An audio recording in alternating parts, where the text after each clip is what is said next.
1, 2, the cut down.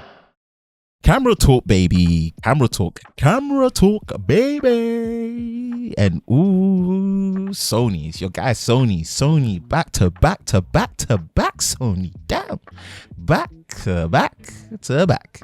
Sony just don't want to miss. There has been a lot of leaks of this FX3. If you don't know about Sony's FX line, Sony's F line is obviously their cinema line. And you've got two types of cinema cameras that Sony do. You've got, well, there's more, but the general consensus of the one that we know is the FS and the FX. Now, when you see FS, the S stands for APS-C Super 35. Now, when you see X, that's full frame. And now they are bringing the cinema line down to an entry level format, which is based on this very interesting shaped camera. Should the Blackmagic Pocket Cinema Camera 4K, should the C70 from Canon be scared of this beast of a full frame camera that's coming in and what it's offering? Lord. So it's been some interesting leaks and real world, not renders, real world pictures, as you can see right here. Very interesting screen design, lots of mounting holes, interesting camera body choices. That's a mix of that gray gunmetal look of their cinema line with that shape of an Alpha series hybrid mirrorless camera body. But there's some interesting looks when it comes to it there. Price. Now, there's a price leak saying that it's going to be 3,795 euros, give or take the equivalent to pounds, near enough the same. And what they are saying is the price, it takes obviously CF Express type A cards. I don't know if it's got the hybrid slots that takes UHS-II SD card slots. That's another point of concern. It records 4K UHD 120 frames a second. Definitely not an 8K camera. I don't know why the leaks for the 8K was going mad. I already knew it wasn't going to be an 8K camera. And pre-orders start on the 23rd of February. So 23rd of February is not this week that we're in, but it's going to be the week after. So I'm guessing that they're going to announce it on next week Monday. And there is another one confirming that you are going to be getting the top handle. This one is also predictable. This is par for the course for an FX line to get, you know, XLR inputs built in.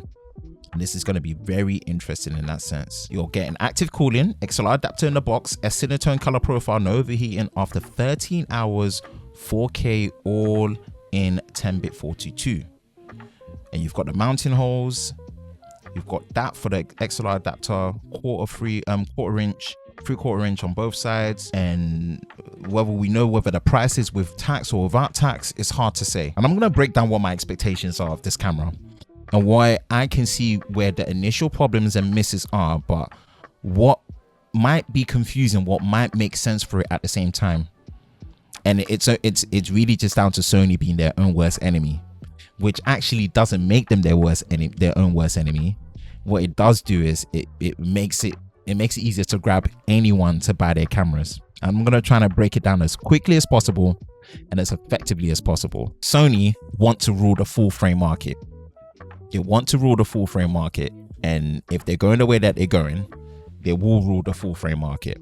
They'll 100% rule the full frame market. They're going to rule it because of this.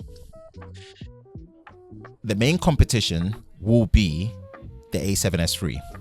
This will heavily undercut the Canon C70. But the Canon C70 will have some stuff going for it. What's going to separate the FX3 from the A7S III? It's got to have video-centric features built in. When I say video-centric features, it's got to have true 180-degree shutter. It's got to have shutter angle. And shutter angle is very useful because you're getting the 180-degree rule. When you're switching from, let's just say, 4K UHD or 4K 24 frames a second, 180 will give you that true 180-degree, whereas 1/48 shutter. This is something that Fuji does very well. But the benefit to shutter angle, and this is something that the GH5 series were doing from time ago, is if you switch from 24 frames to, let's just say, 60 frames or 120 frames a second, you don't have to worry about changing the shutter speed. Usually with normal cameras that deal with shutter speed rather than shutter angle, if you switch to 60 frames a second, your shutter speed is something that you have to manually change to make sure that it's double. When it's shutter angle that's set to 180 degrees, you don't have to worry about that. And it's a true motion blur that you're going to be getting. It needs to have this. It needs to have things like built-in waveforms. It needs to have things like built-in false color. It needs to have built-in video-centric software features that separate it from a mirrorless stills camera. Biggest issue I'm seeing so far is that potentially, because of the nature of the body, you might not be getting Sony's class-leading variable ND built into the camera body. Apparently, some people are saying that you will be getting in-body image stabilization like what you do have on the A7S III. That, to me, is already my first point of concern. It's my first point of concern because for me, because of the gyro data that is stored on Sony cameras now through, Catalyst Browse, I think when you have a cinema line, variable ND should take priority over stabilization, period. And if they don't put variable ND in there, this is the one thing that, even though the C70 is a Super 35 smaller sensor size, the fact that it's got the dual gain output for great dynamic range for a Super 35 sensor, and you've got the built-in ND all the way up to 7 stops and extended up to 10 stops with stacked ND, right? I think this is the definition and the separation of a cinema line. And if Sony doesn't have it, it's going to be very confusing. But one thing I do like, as much as it's probably got all the same recording codecs as that beast of a A7S III, is that compact body and the flip display should be, apparently is the same as the Lumix S1H. The tilt and the flip articulation at the same time. And if that's true, this is a big advantage for one. Sony's drone that they've announced that can actually fly their cameras. A lot of people were thinking that it was going to be the A7S III, but this FX3 on that drone that Sony have announced for their cameras will be the best combination. 2, all the mounting holes as well. 3, on a gimbal. If you've never balanced a gimbal, flip out screens are the most annoying things to a gimbal. Sometimes you don't want your screen to flip out because what it does is it offsets the balance of the gimbal when you've actually balanced it without the flip screen up. It's happened to the best of us. And if you're in a shooting position where you need it center frame, the fact that you can tilt the screen and keep it in the middle, it's something that is a big advantage, having the best of both worlds. So although it doesn't have an electronic viewfinder, having this display mechanism could really work well. And it should have the same ports as what we have on the A7S III, full-size HDMI 2.1 next generation. You should have, the headphone port that's in there. You've got the XLRs on the handle, as well as another headphone port that's on there as well. And apparently it still takes still images. This is the 2 problems that the FX3 is going to have if it doesn't have these things that I've said, from the shutter angle to the variable ND. The A7S III. The A7S III has a class-leading OLED viewfinder, 9.44 million dots. It's like real life, and the magnification is 0.9. It's massive. The people that I know that have used it and have A7S IIIs said that viewfinder, it's golden. It is the gold standard for viewfinders, to the point where it makes finally optical viewfinders on the old DSLRs obsolete. Let me say it again, obsolete. And distills capabilities through that, using the same Z-type battery. That's now where it's confusing.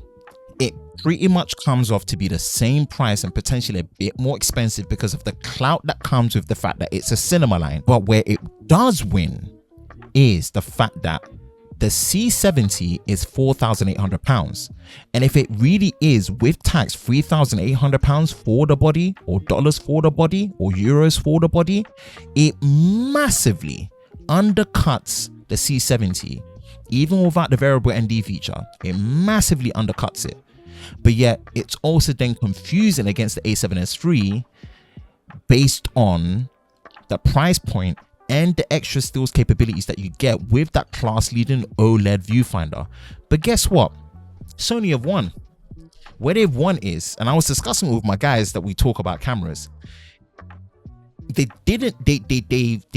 got us arguing between why get the C70, or so why get the FX3 over the A7S III. No one's really saying why get the FX3 over the C70. They're saying why get it over the A7S III. Sony have won. We've wanted companies not to protect their product line, but to trust that whatever the product is for that price point, if they've got access to the technology and they can fit within that price point, they should just do it. Don't hold things back. Don't put artificial overheating timers in there. Don't put artificial recording limits there. Don't put artificial things that stop from raw recording. Don't put artificial things that don't give you true 10-bit or 12-bit or 16-bit out of the external recorder. Don't put, just trust it that people understand each segmentation and what it's there for without holding it back.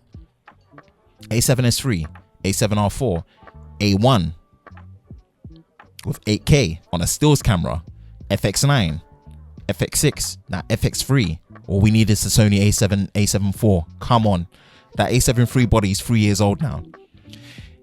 This is a good thing. It may not make sense to people that they're cannibalizing. No, they're not cannibalizing. Check this. If they are making you fight and debate between their own product line which one to get, they've won. They're not making you think about any other manufacturer and what they have. They are only making you think about their product line. That's a win.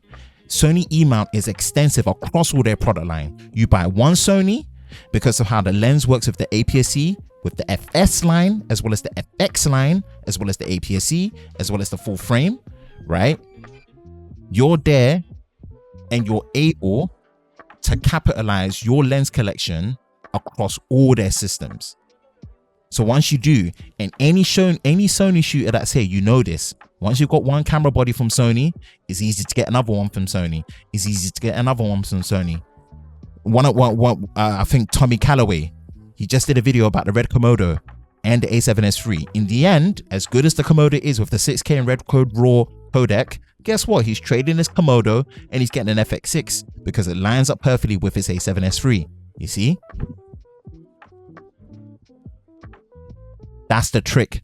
People are questioning that this is it makes it confusing. No, it seems confusing on the surface, but either way, you're gonna buy a Sony product. You ain't gonna buy any other competition. In the end, if you say that I don't see the point of the FX3, I'm buying the A7S III, Sony have won. I see the value, but I actually understand where they're going. I want that screen mechanism and all the features and the low light and the video capabilities. You've got the FX3, Sony have won. You buy an FX3, you want an upgrade. I want a B cam or main A cam, switch it. I want this to fly on the drone. I'll get the FX6. They've won.